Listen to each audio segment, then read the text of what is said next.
Hello, I'm David. And I'm Sarah. And this is the Afternoon Club. Welcome back to our garden. Well, this morning we've been going on a bit of a bug safari, haven't we? Yes. So where was a good place to look for bugs in the garden? So either up at the back of my little house or under logs or maybe around flowers. Yeah, so we lifted up some logs. And what did we find underneath the logs? Let me hold that for a second.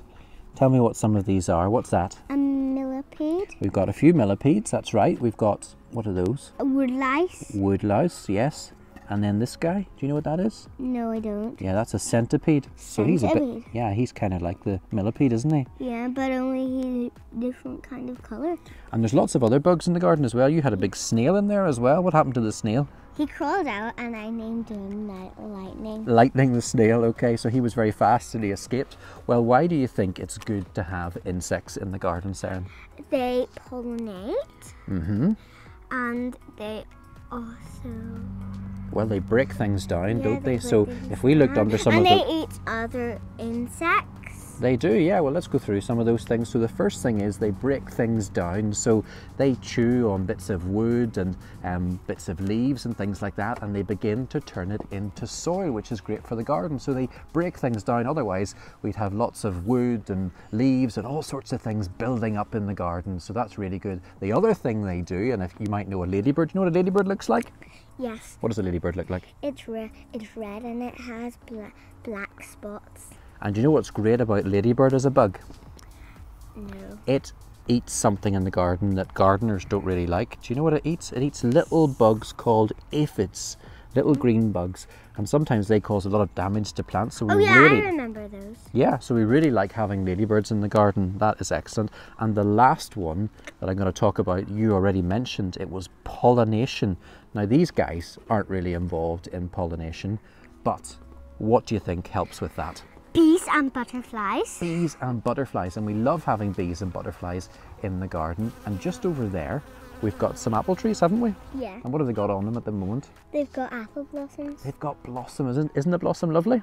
Yes. So it's a lovely pink and white colour. And if you look at it at the moment, you can see that the bees are coming in and out of the flowers, aren't they? Yeah. And why are they going to the flowers, do you think? Nectar to drink. Nectar to drink, exactly. It's like a high energy drink for them to have, and they really need that. But when they go into the flowers, the pollen sticks to them, and then when they go to another flower, they leave that pollen there, and then that flower becomes pollinated. And if a flower is pollinated, which is a really big word, what happens then to that flower? It'll eventually turn into fruit. A fruit, exactly. So we really want those in our gardens, and all over the world, bees and butterflies are helping pollination, and we wouldn't have all of our fruit if we didn't have those insects. So we should look after them, shouldn't we? Yeah. So Sarah, there's some things that we can do to make those bugs and insects a bit more comfortable in the garden. We've got a few of these around the garden, haven't we? What's this called? It's called a bug hotel. You can use bamboo and wood and a plastic pipe. Exactly. Someone gave this one to me. I didn't make it, but it's just a few bits of wood and, as you say, a plastic pipe and some bits of bamboo. And they like to live in there, especially in the winter time. They go in there. So I think that's a top-notch hotel. We made one, didn't we, previously in the garden? I didn't really make that one. You weren't involved, were you not? I think you were. Anyway, this is just a pot, and in here we've got some bits of straw, some more bamboo canes, and it's all a bit loose in there. And actually, if you look in there, I can see some bugs. Well, we've got a snail in there. Yeah, and I have one bug hotel in my school. Oh, you've got one in school as well. Yes, they're great to have. And I think this is a bit of a low-budget hotel, but they seem to be liking it anyway. The other thing is, in the garden, not to be too tidy. If you've got some bits and pieces of logs and twigs, you can leave those in a pile, and you don't have to construct one of these. That is enough for the bugs and the bees and all sorts to have a nice comfy home to stay in. Now the other thing they like, we've already talked about the flowers that they like, haven't we? Yeah. It's great to have flowers for as many months of the year in the garden as you can, because they really need those. They need energy in the early spring and also in the autumn as well. So we plant things around the garden so that there's flowers all year round, don't we? Yeah. So... And what's some of your favourite flowers? I like lavender. Lavender, it's a lovely smell, hasn't it? I like apple. Apples are lovely flowers at this time of year, yes. And then this little playhouse, which is yours, what do we call this little house? Foxglove Cottage. Foxglove you can see Cottage. The sign. There's a sign up there is, and right here beside the cottage we've got some foxgloves growing, and they just self-seed themselves, and bees really love foxgloves, so it's great to have those in the garden as well. So you can just scatter those seed and they will come up all over the place, and then they will seed themselves, so they'll keep coming again and again, and the bees will love them. Well, Sarah, I was saying they really love foxglove, but there's lots of other flowering plants as well in the garden that are good for bees. This is one. Do you know what this is called? This is a hardy geranium, and you can get all sorts of colours of these. So this one is a kind of white. Is there any other colours in there? Purple. You see a purple? Yeah, kind of a pink. It's called cashmere white, and the bees really love that as well. So it's good to plant things like that. And if your mum or dad are getting plants, maybe online, there's often a little symbol on it that has a bee, like a little bumblebee on it. And that's the plants to go for to help the bees. So let's get this into the ground. We can do it nice and quick. We're just going to dig a hole for it. And how do we get a plant out of the pot then? Okay, tell us how. So you put your hand over the top. You have to That's put it. your hand over the top, Yeah. and then Give tap it a it good with your tap. bottom hand. Good job. Or you can pick up your spade and do it. Yep, brilliant. Okay, and then we should be able to slide that pot off, shouldn't we? Yeah, and there's all the roots. Well, I think that plant looks very happy. Does it need anything else? It needs water. Have you got some water there? Yeah.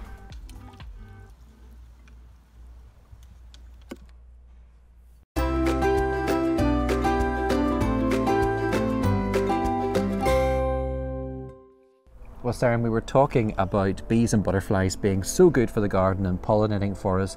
And one thing I thought we might do is make a butterfly feeder. How about that? Yeah?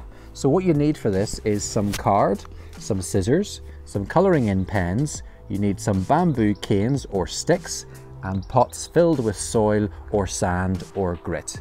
And then you need a little lid, maybe just from a milk bottle, or you could use a small yogurt pot. Okay, so if we turn this over, we've got, what's that, Sarah? A flower. A flower drawn, exactly. And we can put our little lid or our yogurt pot in the middle and just draw around that so we have enough space for that in the center, because that's really important. Then I'm going to get you to color in this really nice and bright colors, okay? And when we've finished, I'll get you then to cut it all out, and we will stick it onto this stick. All right, so let's do that.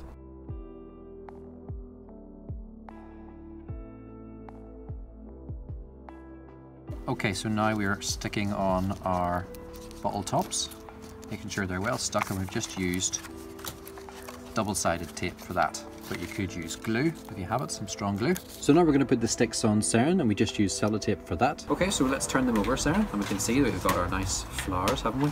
Now, what I want to do is get a little bit of cotton wool. You take that, and I want you to scrunch it into the middle of the flower. Then we want a thin piece of sellotape, as thin as you can, just to hold that in place. So you hold it down and let me just go over the top. Then I'll do mine. So just making sure that that wee bit of thin tape secures the cotton wool into place. Okay, and the last thing we need then, Sarah, is some of the sugary water. So half sugar and half water. And we'll just use this little tub here. So it's almost like a syrup.